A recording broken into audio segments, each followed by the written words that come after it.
mystery that Satan tries to keep you from discovering. Romans chapter 16 and verse 25. This is a very interesting verse. Paul said, now to him that is of the power to establish you according to my gospel and the preaching of Jesus Christ, according to the revelation of the mystery, which was kept secret since the world began. This is going to be a type of a spiritual warfare message, but from a very different perspective.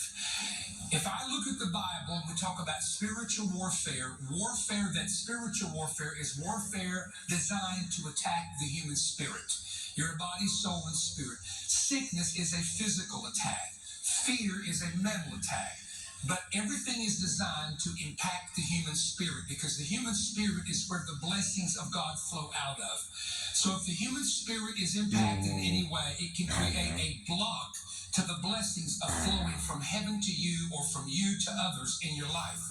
I've discovered after years of ministry that there's basically 4 types of satanic assault strategies, and they're very basic. You know these. Number 1 is temptation.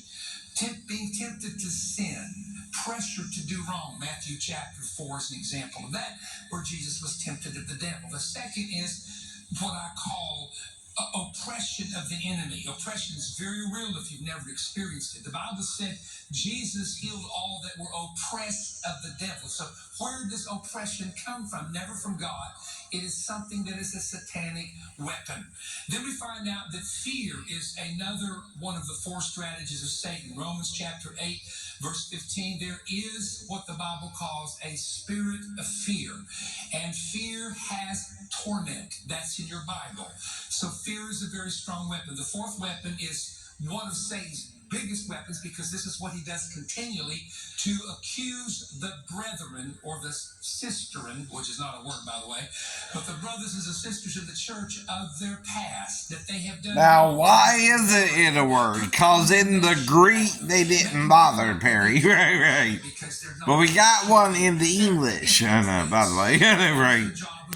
I mean, do you understand? In the Greek, they had no term for sisterly love. It's the language itself that's your barrier there. Now, when talking to Peter, Jesus, according to John's writing, said agapeos, A-S. Right.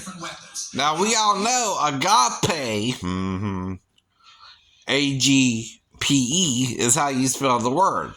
Now, why did John add an A-S twice to what Jesus said? And Peter said philo, philo, philo all 3 times. Then he said phileus with an I-S. I don't know. Now, John, when he uses mastois in Revelations 1:13, very, I think y'all overlooking that verse very badly.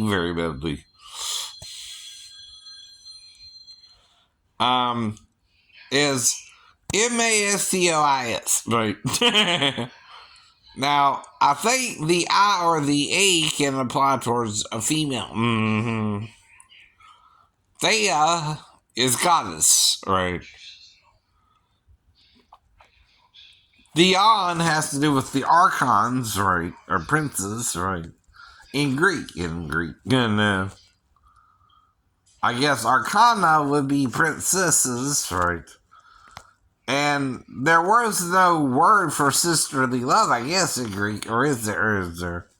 Is there a term for sisters in the Greek? Which is, all brethren means is brother pluralized, right? Right. Is there a Greek word, or did Peter just not include it? Or because in the Old Testament, and as well, there's no sisterly love, right? There were 2 sisters, Leah and Rachel, right? They're called sisters, right? Automatically. I'm just worried y'all gonna get so religious, you forget God's male and female are one in Christ Jesus, right? Y'all been doing that with the Catholics for 1,700 years, by the way. You're just as bad as them, right? Alright, I'll continue watching. Your understanding of God's love.